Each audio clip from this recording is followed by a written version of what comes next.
Like even before losing on Yamada and Shai Tuttle, I've said this since the end of the year. I think the most disappointing part of the Saints team that I thought would be pretty good would be their run defense and that defensive tackle. And I know that drove Ryan up the wall, Ryan Nielsen, because I know every year when he would come to our Louisiana line camp and do these camps, he would always tell me, Mike, ask me about stopping the run. Don't ask me about a pass rush first. And I was like, okay, I get it. We've been doing this since 2017. I get it. He would always laugh. He said, but you know what I'm talking about. If we don't stop the run, we're not winning anything. Now, it got better by midseason, but then, the final game, we saw the Panthers sort of take advantage of that in the second half of this game. So even despite the fact losing Onyemata and Tuttle, and I do think they wanted Onyemata back, but when the price got kind of pricey, it was, hey, listen, I'm going to Atlanta who got money. This team, and it's multiple, and it's just not one guy or two guys. They're going to have to bring in 2 to 3 guys. They have to rebuild the whole room. Because you don't have that big man in the middle that can stop the run, and also you don't have that interior pass rusher. Well, look, you're absolutely right, and it's something they recognize too. I mean, internally, look, not coincidentally, I mean, it was planned this way, but we're doing our rankings countdown of the Saints' position needs throughout the offseason, and we scheduled the last piece to run today right as free agency kicked off. And I was right about defensive tackles and how bad they needed one, and that was, that I turned that in yesterday before we found out what happened with Onyemata and Shai Tuttle, but it was just no secret. And look, I think they would have liked to have had those guys back, but those guys were going to have to be part of a rotation. That is a position they wanted to upgrade. And it's not just stopping the run, which has been such a specialty for this team for so long and really surprisingly fell by the wayside last year, but they want to get some pass rush out of that 3-technique spot too. So I think they were going to look to revamp that position even before they lost these guys today. We can't say enough good things about. I would say both David Onyemata and Shai Tuttle skyrocketed past their initial investment they made in those guys. I mean, what a find Shai Tuttle was as an undrafted rookie, and what a find David Onyemata was in the 4th round of the draft.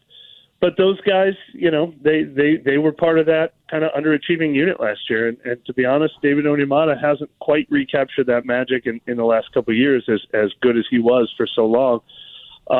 So I'm not surprised they didn't pay the prices that we saw those guys go for in the open market. But I think the Saints are going to reinvest that money in new defensive tackles. I absolutely think they are going to invest at least one of their premium draft choices on the defensive line as well. Man, I look at the money that the Falcons spent on Jesse Bates, and then the Panthers bring in Von Bell. I was talking to Randy Mueller before I drove in, and he was like, Mike, what you think? I was like, man, Jesse Bates, he didn't win the lottery. He won the Powerball. When you're going to pay that kind of money for a safety, and Jesse's a good player, but you paying a safety that type of money, my goodness, that's a lot of cash, and I know Atlanta has it to spend, but you're spending this on a safety. And that's the real big surprise to me. Von Bell going to Carolina, maybe not so much, but Bates getting that type contract with Atlanta.